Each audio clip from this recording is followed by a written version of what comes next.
Thank you for joining us tonight for our first live Pulse on Politics Student Voter Forum. I'm Ashley Summerfield. I'm a junior political science major, and I will be moderating the forum this evening.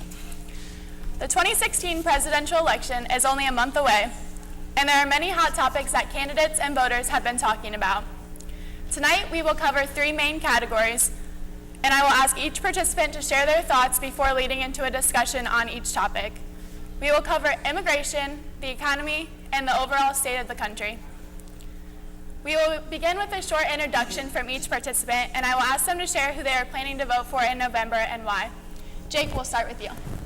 I'm Jacob Sarver, and I'm a sophomore political science and public relations major, and I'm also the president of the Democratic Club.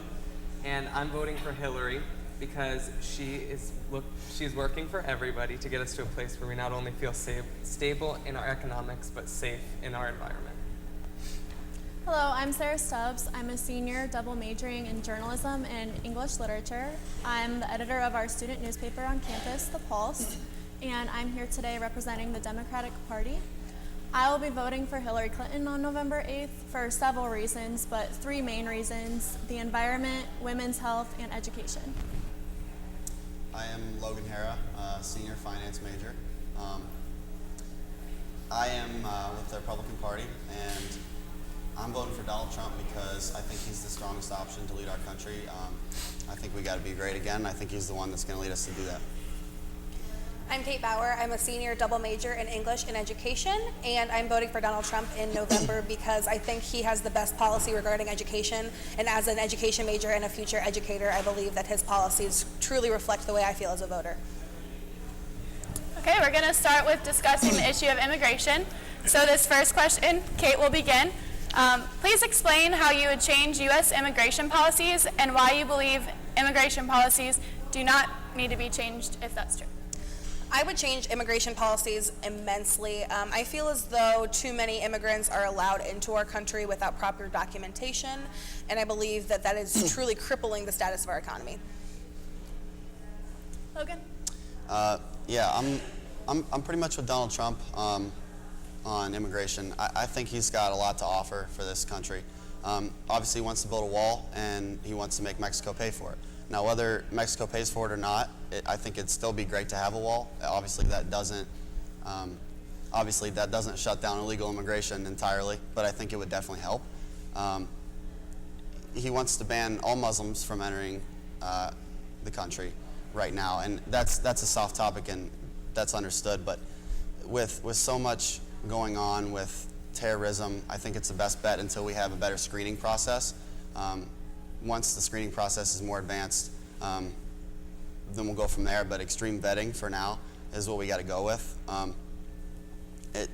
Members of ISIS are getting in our country with the immigrants from Muslim, countries, and it's just terrible for our country because if you're with ISIS, you believe in Sharia law, and Sharia law does not flow with our country. If you're with Sharia law, you believe in forms of slavery, wife beating, hand amputation for theft, just ridiculous things that go on. And if you believe in Sharia law, I don't believe that you should be in our country. We have a great nation, and we got to go towards greatness. And Sharia law is somebody that believes in Sharia law should not be accepted in our country, and that's just how I feel about. That's how I feel about that. Sarah? Donald Trump's ideas and policy plans for immigration really worry me because what worries me the most is the fact that they're being normalized because they're very radical. It's the most radical immigration reform that we have seen in recent history. And the mass deportations, migrant bans, and none of that is the answer. He's gone out and said that Mexicans are rapists and criminals and murderers and other terrible things. And quite frankly, I think that his immigration policy is un-American. We are a country of immigrants, and it's actually not that easy to become a citizen of the United States. And that is why I like Clinton's immigration plan, because she is very progressive in simplifying and educating illegal immigrants and other and legal immigrants about the processes to become naturalized. The most problematic part of Donald Trump's immigration policy to me is his plan to end the birthright citizenship. Most Republicans pride themselves on being constitutionalists, and the 14th Amendment of the Constitution actually ensures citizenship to all persons born or naturalized in the United States. And so Trump would try to remove that and say that kids that were born maybe from illegal immigrants in our country don't deserve citizenship.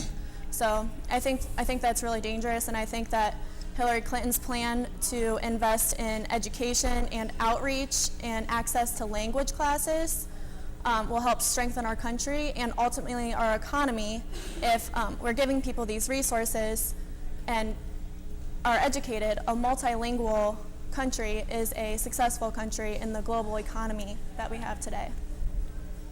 Jake? And now, I obviously think that immigration needs to be changed as well, but in some cases I would say that the integration process into our country could be a tad easier, because as it is easy to come here illegally, it is not as easy to come here legally, which is why so many, I guess that makes sense, that's why so many people come here illegally. So making it so that those who are here, a mass deportation force would not make sense. What would make sense would have the people who are here then figure out a way to integrate them into our nation, because they would love, I'm sure, to pay taxes. And if they wouldn't, then we could take forces from there. But for right now, I feel like what we need to do is worry about who's here. And in the wall, at the same time, according to polyfact.com, there was a statement on how illegals get here. And then the majority of them actually come by air, which I thought was kind of surprising. So a wall would not do as much as really stated, considering they come from all different ways. Great, thank you. I'm now going to open up the floor for discussion, so if anyone has any further thoughts they'd like to share on immigration, this would be the time. Yeah, I'll mention something. I think everybody agrees that immigration is very important to our country. I think that's one of the reasons that our country is one of the greatest in the world. But to make immigration like easier, I don't know if that's the best thing to do, because, like, for example, let's take Germany, who is underwent some major problems with letting in migrants. In 2015, there were 1.1 million migrants entered Germany, most Middle Eastern, and then a lot, actually 25% were Syrian. By the first 2 months of 2016, after the year that everyone was let in, there were over 160 cases of sexual violence. And I don't think that bringing all those people into Germany was worth those 160 cases. And then in 2015, there were an estimated 400,000 crimes committed in Germany by those migrants. So it is a tough subject. Obviously, we as Americans, we want to accept people. We want to accept good people, though. We're a great nation. I think we got to have great people, and I don't think we can accept just anybody, especially not people that are going to be committing crimes. And to kind of bounce off of that, I feel like by making things more radical, we've kind of let things go by the wayside, I feel, in the last several years, whereas immigrants are not punished for being here illegally, and by having babies and being here that automatically grant their children citizenship, it's almost like they're just granted a free pass to be members of this country, and they're not really prosecuted to the full extent of the law. If we're allowing people to be here illegally, where does that line of legality stop? Where do we draw the line? If we are allowing people to be in the country illegally, then why can't they own guns illegally? If we can let that happen, why can't we let other things happen as well? That's interesting that you brought that up, because I went to the Republican National Convention this past summer and got to interview a gentleman on a super PAC for national security. And we were just discussing this off camera, and he mentioned to me that a lot of immigration reform is bipartisan, because we need to prosecute the American businessman who is knowingly employing illegal immigrants because it makes his paycheck bigger. So that's a separate issue, but just to comment on what you just said about punishing, I don't know if you guys know about private immigration detention centers near the border and other places in our country. 9 out of the 10 largest immigration detention centers are privately owned, for profit. And according to the Federal Reserve, taxpayers are spending about $2 billion a year on detainment. And a lot of these people, as part of Hillary Clinton's plan, she thinks that this is contributing to mass incarceration in our country because illegal immigrants that are not just they're at the extreme of being a suspected threat to national security, and then they're very, very minor misdemeanors that people are detained for and taken away from their families. And we're paying for them to be detained in our country. And so I just think that's kind of silly. And there's a lot of human rights parts to this problem too, because they don't even have all of the rights that our prisoners or legal citizens of the United States prisoners have. And under Clinton's immigration reform, she plans to shut down private immigration detention centers. And I just think that would be huge for human rights. Does anyone else have any thoughts they'd like to share? I guess I could say that the idea that allowing the criminals to come here, one way or another, whether we make it easier or not, I don't think that they are going to necessarily go through the law if they're a criminal in general. The idea of making it easier, I guess easier was not the correct word, simpler, would be that while the people that really want to be into this country are going to come into this country, and they would like to, and one way or another they may come here illegally. And if they're going to come here illegally, why not have them as a citizen when they are going to be a working part of our workforce? I think both parties support secure borders. And there's not a party that believes that we should have totally open borders. So I think that we need to remember that. I was reading an article today from the Washington Post, and they were talking about how both candidates have radical plans for immigration on both sides. So I don't know, I hope that whoever's elected office, we can have some moderation. Does anyone have any final thoughts they'd like to share before moving on to the next question? Great, okay. This next question is going to be directed toward you first, Logan. This is going to be addressing the economy. So what do you think the best approach to improving our country's economy is, and how is your candidate the best person for that job? Yeah, I like Donald Trump's proposal for our economy. I think it's strong, and I think that was going to happen anyway, because I think his strong suit will be to handle our economy. He's a great businessman and has made himself a great businessman. And you know what is great is he came out and he proposed a 7-step plan to bring back jobs. He says he's going to renegotiate trade deals, and there's no question about it. And if there's a guy to renegotiate, I'd want it to be Donald Trump, because he knows how to run a business, and he hasn't just been sitting in public office all his life, kind of how Hillary Clinton has been. He wants to cut taxes for Americans. Hillary Clinton wants to add more taxes to the middle class, and that's gonna slow down the economy, and there's gonna be less job growth if the middle class is paying more for taxes. I want to talk about Trump's ordinary income tax, his tax rates for ordinary income. I really like Trump's ideas. It's simple and it's easy to understand. If you're filing married or jointly, if it's 12% if you make less than $75,000 a year. If it's 33% taxed if you make together as a couple $225,000, and then anything in between, it's 25%. Easy to understand, easy to understand the concept. Hillary Clinton's plan's pretty messy, and it's pretty confusing, honestly, for a taxpayer. And I just think that Trump's the best person to be in office when it has to do with the economy. That's for certain, in my opinion. Sarah, we'll move on to you next. Well, I just want to piggyback off of what, or respond to what Logan said about Hillary Clinton being in public office and Donald Trump being a businessman.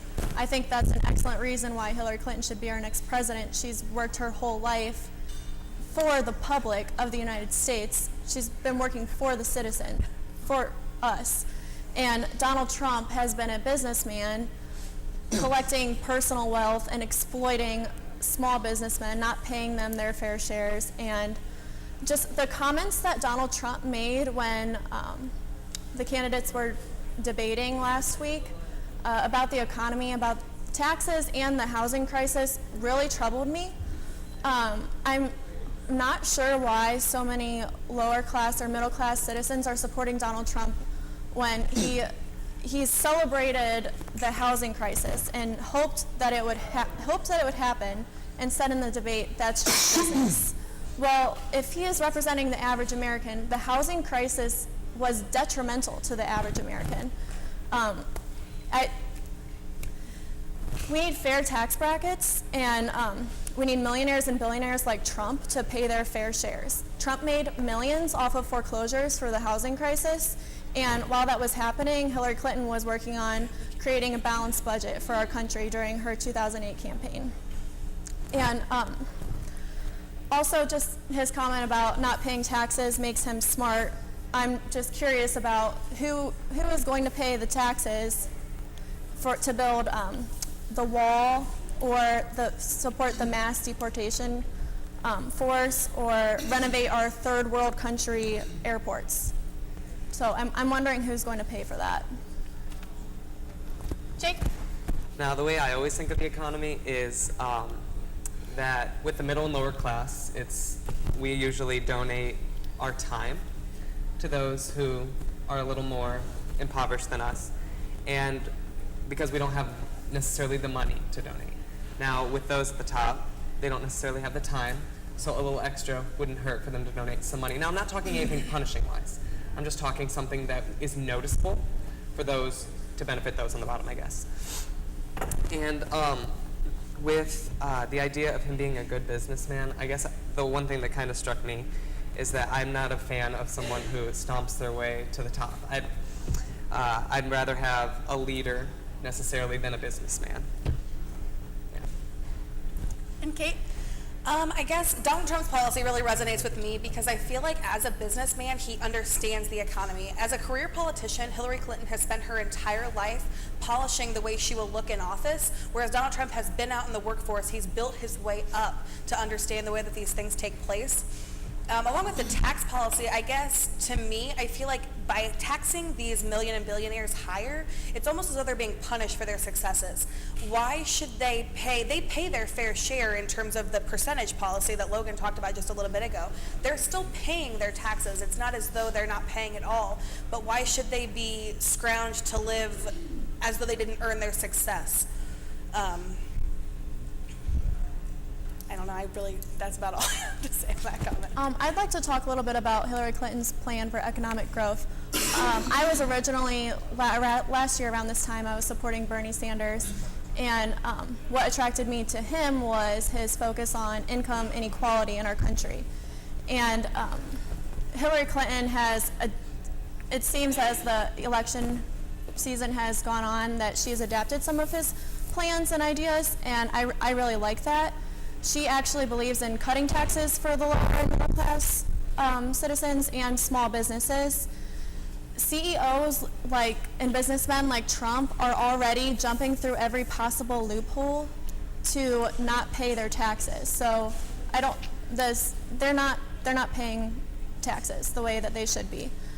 I like Hillary Clinton's economic plan because it's environmentally focused.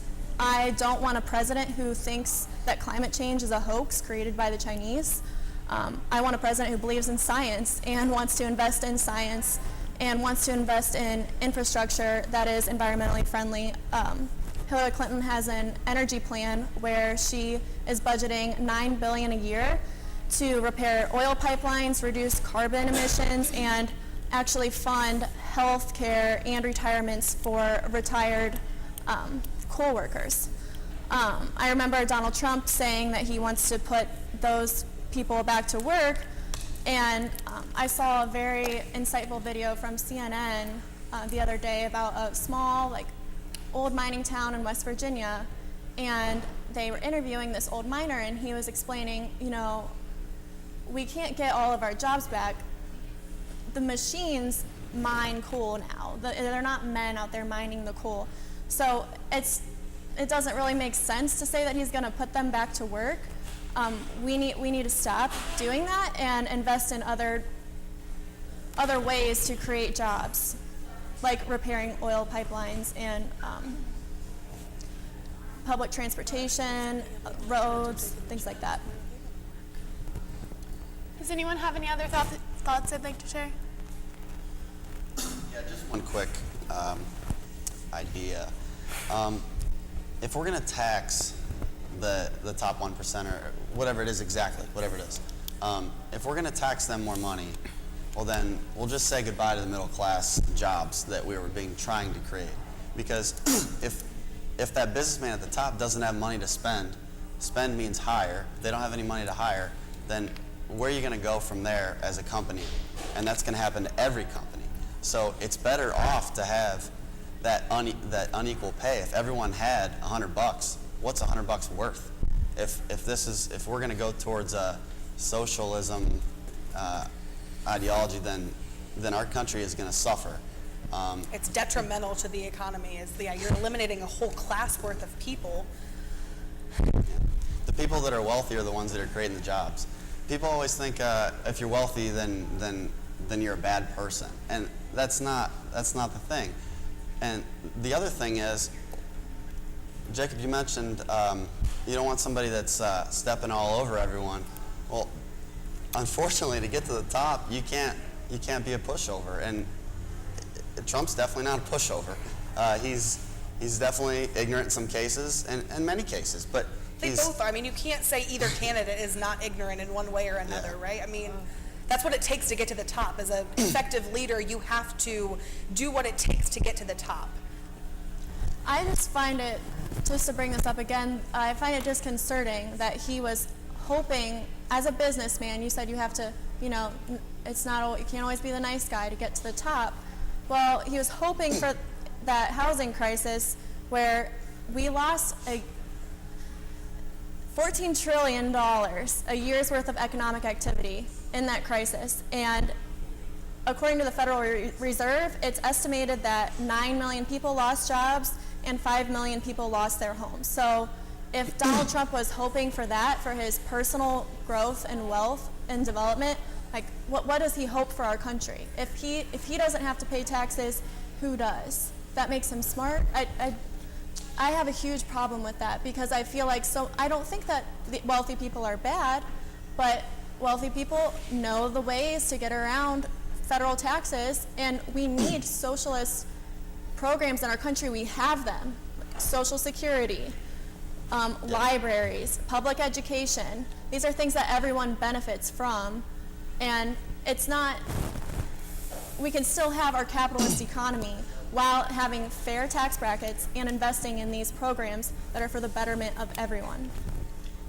Jake, did you have anything you'd like to add? Yeah, I guess going back to the idea of not having a middle class. Now, I've supported kind of Hillary from the beginning. I wasn't really for Bernie because of her economic stance in general. She's not for complete.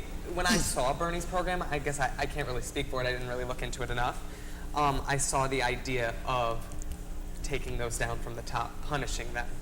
Now, with Hillary, that's not how it is. It's getting enough to where they are obviously in their own position and they're doing fine, and it's to help bring those just from the bottom up.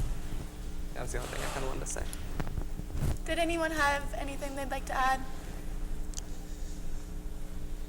I'm just wondering where Trump said in the debate last week that we're going to rebuild our roads and our airports that are like third world countries, I guess.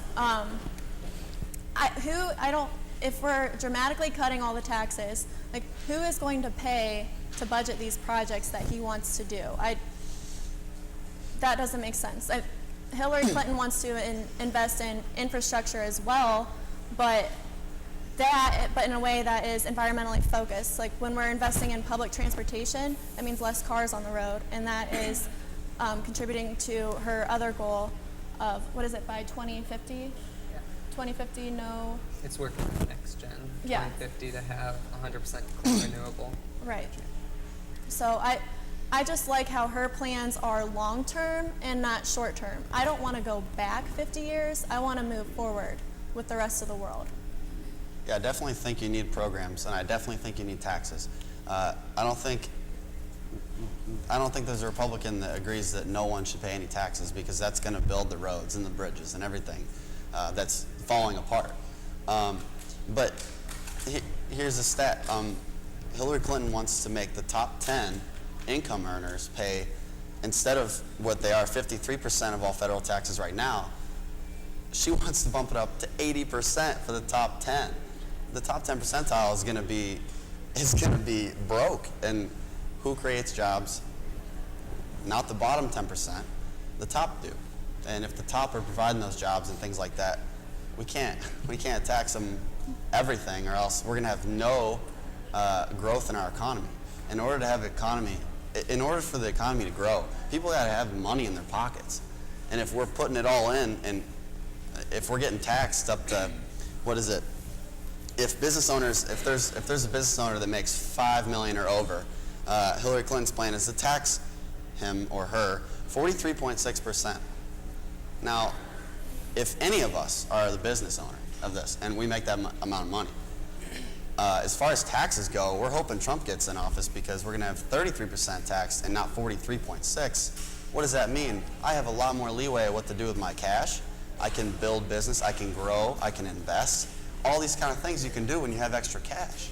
And when you don't have any cash, you're stuck. You're up to your neck in taxes, and there's going to be no job growth, and the middle class isn't going to have a prayer. So I definitely think you need Social Security. I definitely think you need to pay your taxes. But there's definitely that perfect equilibrium, you know, of what one is going to pay, depending on how much they make. We're going to have to take a short break. We'll be back to talk about the overall state of the country. Thanks for joining us, and we'll see you in a couple minutes.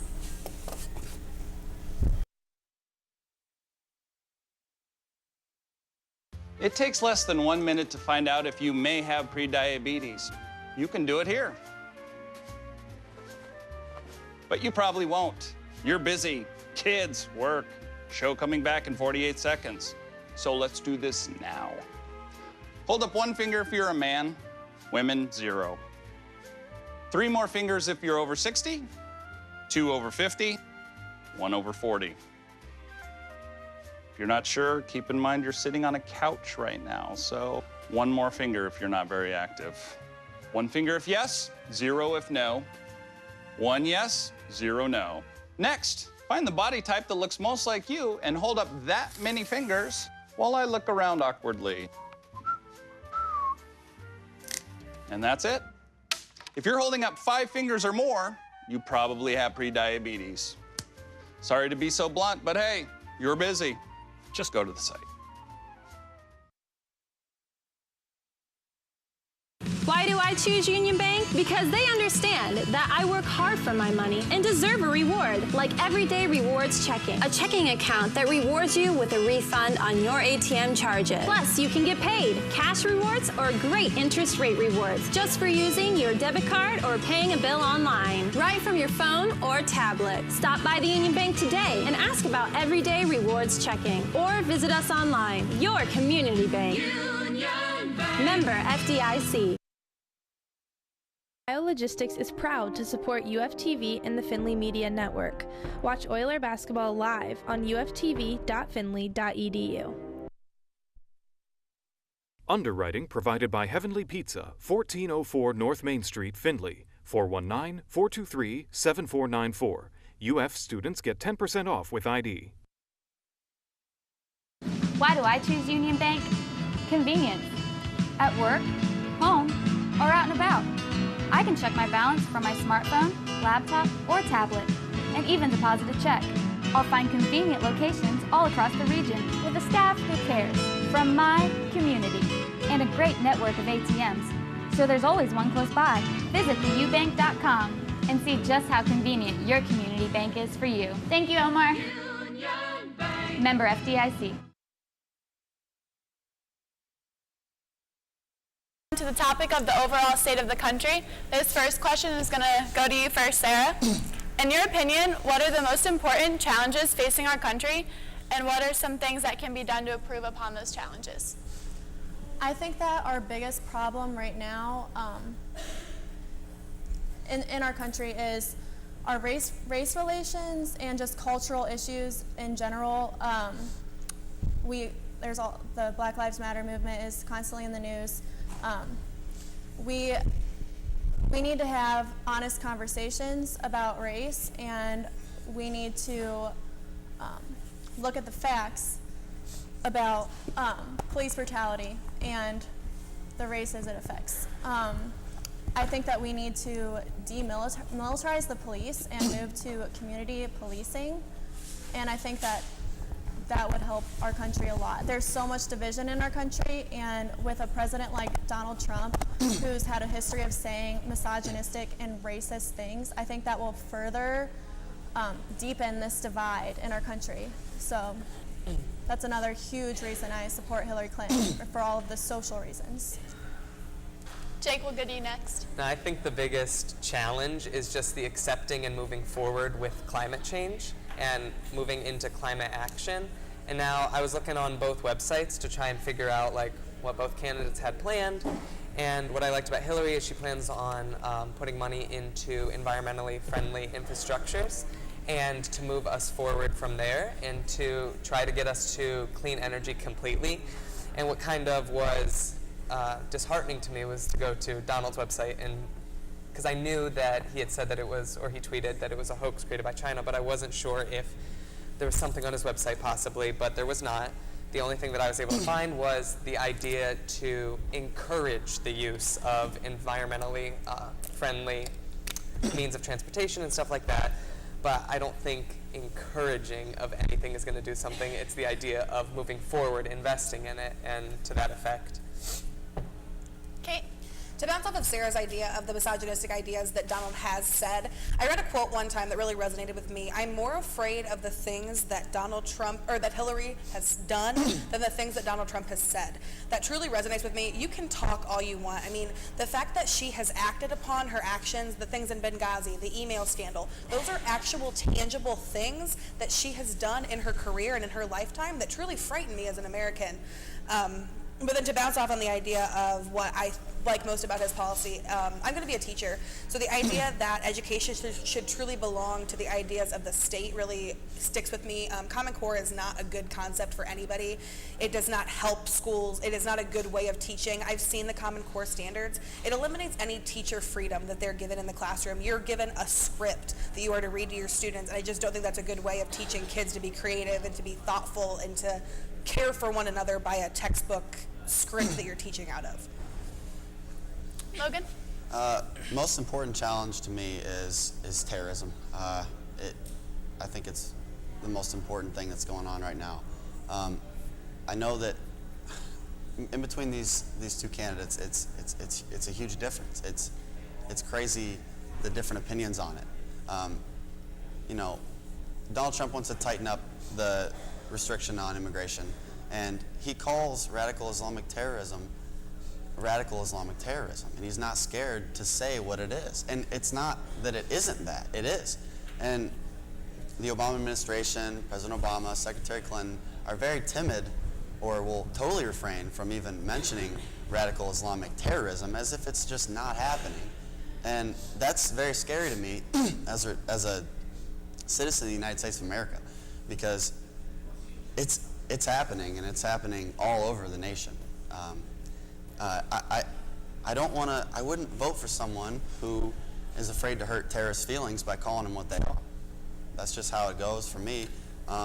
We'll be much safer if we really put a stop to this, bringing in immigrants from Muslim countries.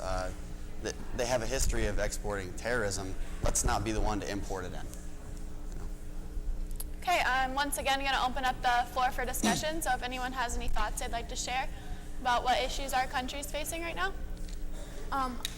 To talk more about terrorism and ISIS, I think that the Obama administration and Hillary Clinton are pretty straightforward in knowing that they know that it's evil and they recognize that. And Donald Trump has put forth no plan to defeat ISIS. Hillary Clinton has said time and time again that she wants to invest in intelligence to help combat ISIS, not just more money into the military, which we already spend a ton of money on the military. Investing in central intelligence will be key because terrorism is widespread. There are terrorists here in our country right now. So we really need that advanced, focused method of attack on terrorism. And I haven't heard anything from Donald Trump about what he's going to do. Okay, well, yeah, Go right I'll make a quick comment. Hillary Clinton said she only wants to deport immigrants who pose a threat to public safety. Well, let's think about that for a second. We're not gonna export them. We're not gonna get them out of our country until they've already done something illegal, wrong. done something wrong. How are you going to find them? Almost what that means is, now this isn't her quote, but she almost means everyone gets a free pass to do something, to have a criminal act. Everyone has a free pass, and then you get deported. You can't just wait until something happens to do something for that individual person. I mean, if you have 10 people, they all can commit those acts and do those things, and they have 10 tries. And it's like that we're putting our entire country in danger. We're putting our families in danger. We're putting schools in danger, and it's super important to get them out before something happens that is really going to negatively impact our country. I guess the idea of stopping things before they happen kind of could go into something that's not in this debate, but like gun control. With issues like the suspected Orlando shooter, he was on the watch list, but the Republican, what was that? Oh, sorry. Nothing. The suspected terrorist watch list, which could have been prevented from getting a gun, but was turned down by the Republican Congress. So like, if we're gonna combat things head on in some issues, we should do it in all. That kind of goes back to your idea that you said earlier about documentation on things. And the criminals are going to get things illegally, just like criminals are going to enter the country illegally. Just because you have stricter gun control and gun rights doesn't mean that an Islamic terrorist is not going to have access to a gun to go into a bar and kill hundreds of people. I mean, it's just, they're not legally following the rules, so. The individuals who have committed acts of terror in this country have been here and living among us. They aren't people that have just come from Syria. The process, I think that the Republican rhetoric about the refugees especially is really dangerous and just not morally sound, in my opinion. But most of these refugees are women and children, and the process to get into the United States is almost 2 years long. You have to go through an entire process through the United Nations, and then you go through the United States the Department of Homeland Security, and all of those processes. It's huge, and only a small fraction of the refugees that get a reference to the United States even get accepted. So I think that this idea that it's a crisis, I don't think that it's real, and I think that it's fear-mongering our public. Does anyone have anything else they'd like to share? I guess just the idea that, kind of just to emphasize, like, ISIS is not all Muslim people. It's an extreme of them, just like Christians have our extremes. It's not all Middle Eastern people. It's not all Syrian refugees, necessarily even any. It's ISIS. Okay, moving on. We're going to start with you, Jake, on this one. Just briefly share what you think the candidates should be focusing on most in the next month before the election. And actually, I talked about ISIS, this whole idea. I thought that this was the biggest concern, because the other one was the biggest. And so just this idea that ISIS is that in general, it's the extremes. And Hillary has the whole idea of what to do, and I've got it off her website. And stepping up support for local Arab and Kurdish forces on the ground. So this idea of bringing us together, because once we get us together, then we can all work to defeat them. It's not this idea of separation, I guess. It's to bring all forces together, because Muslim people want it to end as well. It's not just us. Kate? I think we can all agree that Donald Trump needs to clean up his act just a little bit before the election. The debate the other night was kind of alarming for me as a Republican, because I felt like he didn't really think before the things that he said. He was more or less just combating anything his opponent said, as opposed to backing it up with research and fact. If you're going to tell a lie, or just tell the truth, back it up. I don't think that he has done a very good job of that just in the last debate. But other than that, I really think that he needs to focus strongly on getting a plan for foreign policy, strict and written down, and in a couple sentences as to how he's going to handle these things. Logan? Yeah, so biggest concern our country faces, national debt is a huge thing. It's not just a number, it's very important to understand that we are in deep trouble with our national debt. And I'm not attacking or for each candidate, Clinton or Trump, because I'm kind of upset with both of them, because neither candidate really has an effective plan for it right now, because they both want military spending, and they both want to have government programs, and in order to really cut down on the debt, you're going to have to cut a lot of programs, and that's not something we want to do. And I think that the national debt is definitely just it's taking a huge toll on us, and it will only get any worse. So. Yeah, I think that fair taxes on the wealthy would help with the deficit. But I would like to see the candidates talk more about ISIS. They did not talk about that much last week. I'm interested to see if they talk about education or the race relations in this country anymore. I was disappointed with how Donald Trump answered that question last week, bringing up stop and frisk and other things like that. I would really like to see that happen, because I think that a lot of Americans are paying attention to those social things that are happening in our country right now, and our politicians' viewpoints on them. Right now, they're really dividing us. So I guess I would like to see some more researched and productive conversation regarding these ideas, because they're really important. Can I? Yeah, absolutely. Sorry, I want to ask you a question. You mentioned we should, kind of paraphrasing here, but you want to pay off the national debt with the top tier people in this nation and take cuts out of their paycheck and put it to the national debt? No, I just said that it would help with that. Okay. Fair tax brackets, I think, would help. I don't think that's the answer. So fund directly to the national debt with their tax dollars? Not directly, but portions of it. Okay, yeah, the national debt is, if anybody knows, it's just under $20 trillion. So it would take, I don't know how long. I mean, it would take hundreds, thousands of years to take out of the top 1%'s paycheck and use their tax dollars for national debt. Directly, indirectly, that'd be pretty crazy. Problem is, no one really has that exact plan, and so that's the question that we're going to be asking ourselves even more later on down the road in the next election, because it's going to get worse. So.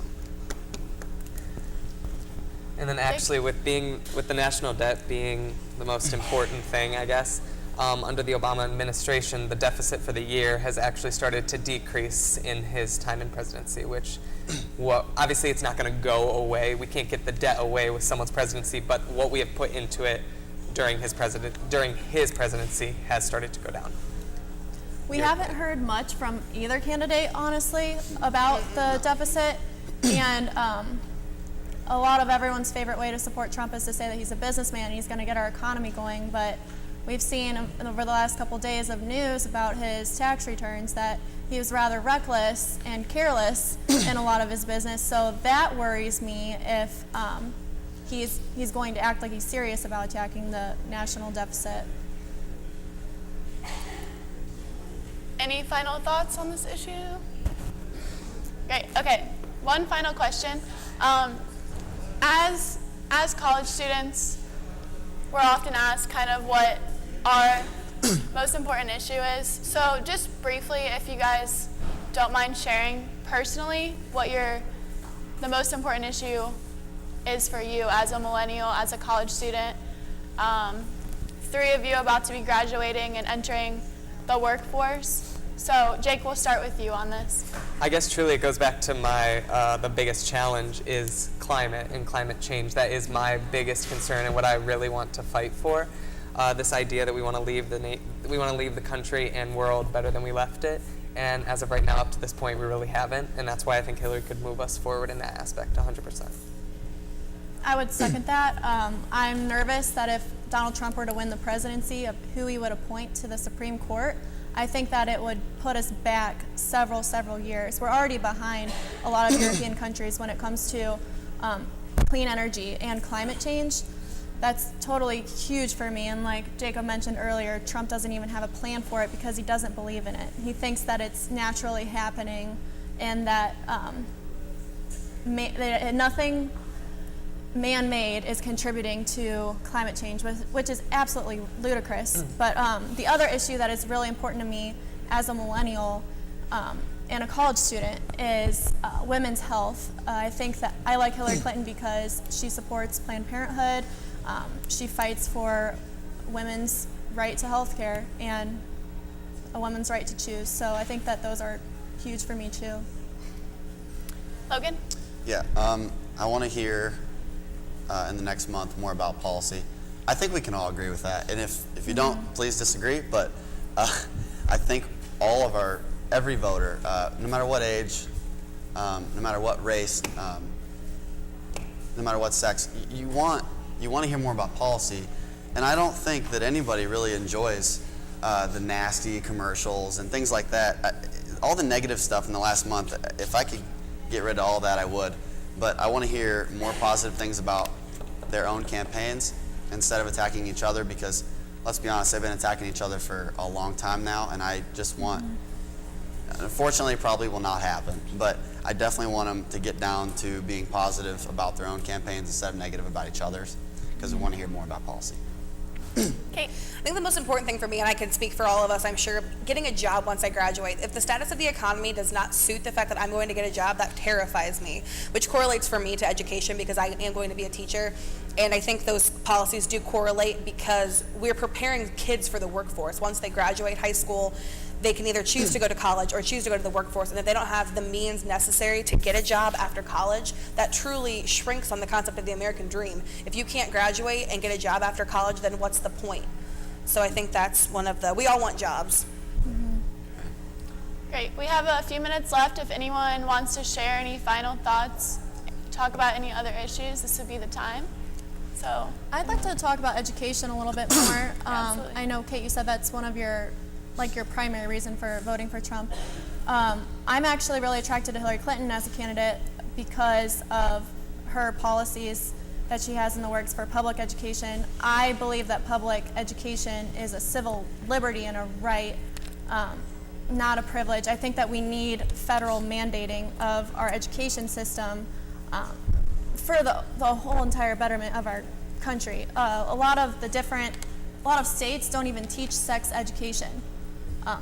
The students can opt out of it, and there are all kinds of things. A lot of rural schools that are way underfunded don't even teach computer science. In 2016, there are a lot of schools that don't teach that, and that's one of Hillary Clinton's plans, is to fund computer science classes in public K through 12 schools. Also, with college debt is astronomical, and I know that worries me. I don't have as much debt, I think, as the average person who probably goes to UF. Fortunately, I'm lucky with that, but that's terrifying if you don't get that job that you want and then you have to start paying on your student loans. Hillary Clinton is a better candidate for that because she has her college affordability plan, and she plans on refinancing student debt that could help relieve up to 25 million Americans. So I think that's another important issue that our generation should keep in mind. I guess by making college more affordable, you're almost making it as though college is something Right. that everybody is, it's a right. You're given a right to go to college as opposed to it being earned by getting the grades in high school, by getting the funding. If it's just thrown out there for everybody, that kind of eliminates the higher tier of jobs. Our country is built on having a strict economy where the upper class is given the things that they are. And by giving college to everybody, how are you truly going to ensure everybody has a job by the time they graduate? I think that our country largely undervalues education. I don't know how we could possibly undervalue education even more. Several of the Republican candidates wanted to completely do away with like Trump, to completely do away with the Department of Education, the Federal Department of Education. I think that's ludicrous. If we have students going to school in Ohio and they want to apply to college in Louisiana, the different states that have different educational standards, like that's going to cause problems because everyone's not going to be on the same page. I worked as a tutor at UF for 2 years, and I've tutored students that I've tutored some papers that I don't even know how they made it through high school. But I was lucky to go to a high school where I was instilled to value education, and I think that we need federal funding across the United States for education so that we can help give kids the opportunity to learn. I think that everyone deserves an education. I think that's somewhere where I'll never be able to understand the Republican viewpoint, I think, because I don't think that that's a privilege. An educated America is a better America. The more educated we are, I don't think, if we were more educated, I don't think that we would be in this election right now. Yeah, 18 and under, definitely almost more of a right to go get an education. But after 18 years old, you're a grown woman, you're a grown man. If you want to take the risk of adding college debt to your life, then do that. Because in order to make a little bit more money out of college, if you go to college, usually you're going to have a better pay at the end of the day. Unfortunately, you have to acquire some debt, but that's the risk that that's your option. If you're willing to take that risk on, take that risk on. People might pay way too much for college, but that was their choice. They didn't have to do that. They went right into the workforce and made money, just like a lot of people do. And a lot of people are successful without going to college. You don't need to be a doctor to make a good living and to raise a family. I know that, I just want to share this story really quick. Someone that I know from my high school, she went to school for a semester or two and dropped out because you can't choose who your parents are. You can't help how wealthy your family is when you're born. Like, if your parents happen to be uneducated and maybe they have a really bad credit score, they can't even co-sign for a loan for you to go to college. That's so sad. I think that everyone should have the opportunity. I don't think that it's ludicrous to make community college free. I don't see a problem with that. I think it's really elitist to say that not everyone deserves higher education. And then I guess this idea of where people will go after college and that getting an education. With getting an education, if it were to be free, then we would move to private institutions, to maybe a private institution education being a little higher up, but now those who are going to a public education now have so many more opportunities of where they can move on forward in life, where they may have not had that before, but now you can still, if you'd like to move forward even farther and you have the income to support yourself, then you could go to then a private institution like Findlay. I guess I just think that devalues. Go ahead. Mel? Yeah, I just want to say that college will never be free because somewhere, someplace, somebody's paying for it. In fact, everybody's going to be paying for it that earns a paycheck at the end of the week, because it's going to get cut out saying you're paying this tax for everyone to go to college. So you're paying for college even though you didn't go, because you're paying for it in your taxes. So if you want to go to college, in my opinion, go to college and put that weight of that debt on your own back, not everyone else's. That's not their duty. Yeah, so I want to go with that. Okay. Unfortunately, that's all the time we have today. I'd like to thank everyone for coming out, participating. Thank you, Kate, Logan, Sarah, and Jake for agreeing to sit for the forum today. I'd like to thank UFTV as well for hosting the event. We'd also like to welcome everyone out to our mock election on November 1st, Tuesday, November 1st, excuse me. The Communications Department and the Findlay Media Network are hosting a mock election here on campus in the AMU and the Davis Street building. Polls will be opening up at 10:30 a.m. until 7:30 p.m. in those locations. So everyone come out and exercise your right to vote here on campus. And the last day to register to vote in the general election is October 11th. So everyone get registered. Thanks again for watching and participating. Have a great night.